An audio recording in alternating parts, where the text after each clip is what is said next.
বিশ্বনবী মসজিদে নববীর ইমাম নামাজ শুরু করলেন, আল্লাহু আকবার, কেরাত করলেন, রুকু করলেন, রুকু থেকে দাঁড়িয়ে বিশ্বনবী বললেন সামি আল্লাহু লিমান হামিদা।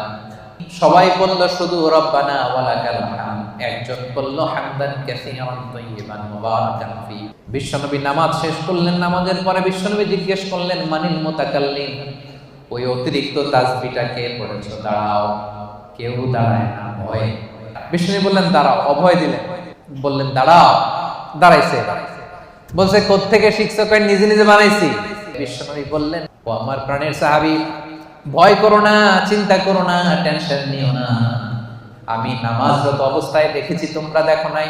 তোমার এই অতিরিক্ত তাসবিহর সওয়াবটা 30 জনেরও বেশি ফেরেশতা কে কার আগে তোমার আমলনামায় লিখে দিবে, এটা নিয়ে তাদের মধ্যে প্রতিযোগিতা চলছিল।